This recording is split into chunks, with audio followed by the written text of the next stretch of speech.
Ukraine has launched what appears to be its biggest ever drone attack on Moscow. At least one person is thought to have been killed, 3 injured. It closed all 4 airports in Moscow. The mayor of the Russian capital said that 73 drones were shot down.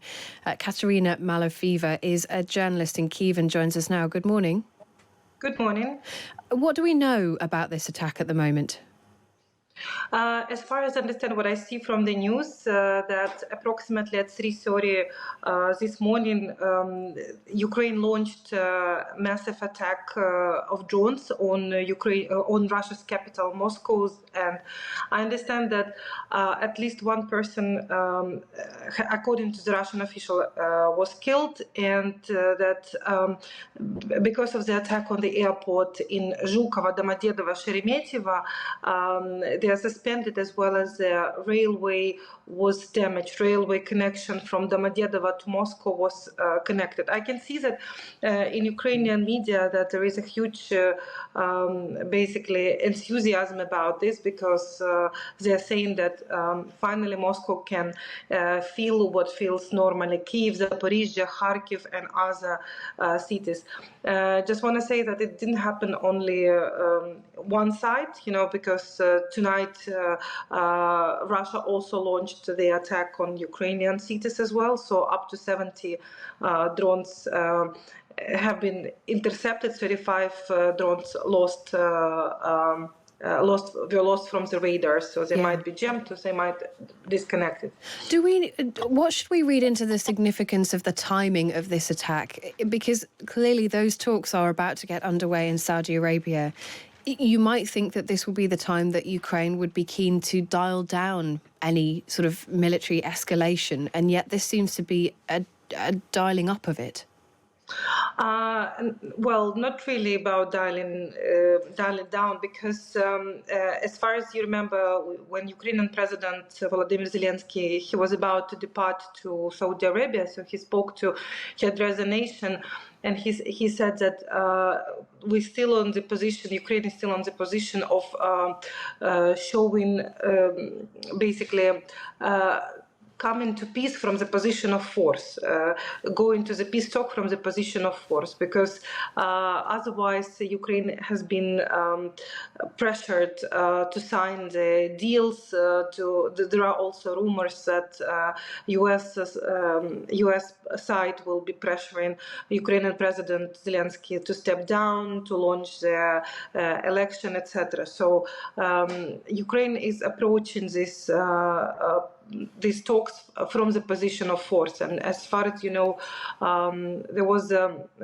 there are risks, of course, in the Kursk region where the fighting continues, because this area in Russia is Ukrainian leverage in the negotiations. But at the moment, Ukrainian forces still control Kursk region, still in Sudzha, despite Russia's attempts to break through the gas pipeline to Sudzha, which is 10 kilometers away from the Ukrainian border. Katerina Malofeva, who's a journalist in Kyiv, bringing us the latest there on that story that Ukraine has launched what appears to be its biggest ever drone attack on Moscow so far during the war.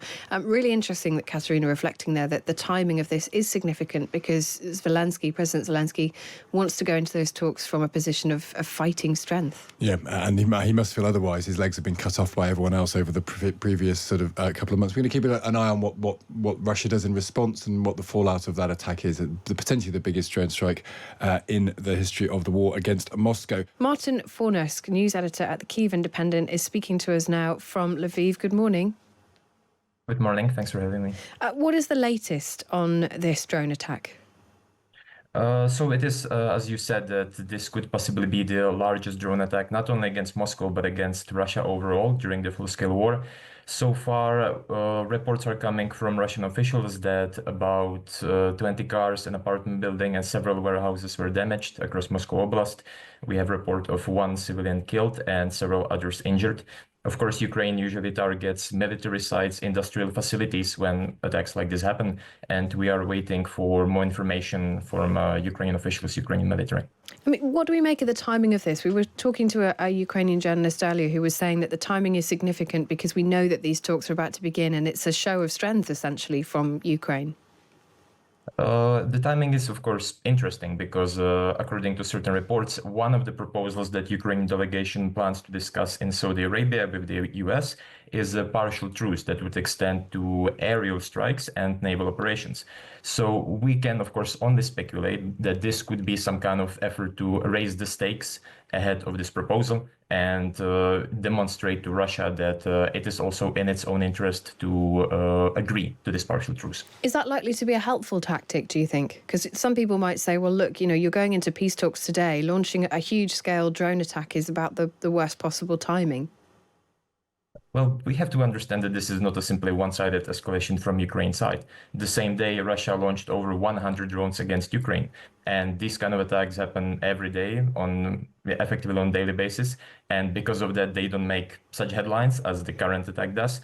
But the hostilities continue, even despite all the efforts by Ukrainians, by Americans to negotiate some kind of truce. The war continues. Yeah, I mean, it is a good point. What is the likely reaction from Russia? Have you heard anything being reported in the media out there about the likely response to this attack? So far, no immediate reactions that I could see. But as I said, Russia launched a similar, not a major attack, but launched considerable attack against Ukrainian targets the same night. So we can see that this is reciprocal every day. And just finally, Elon Musk overnight has suggested that a cyber attack on his X platform originated from an area of Ukraine. Now, there are mixed reports. Other groups have suggested that they take responsibility for that attack. What do you make of that suggestion? It seems that Elon Musk is linking the outage of X to coming from Ukraine. Of course, I don't have any information on how he came to this conclusion. As far as I know, he did not provide any evidence of this.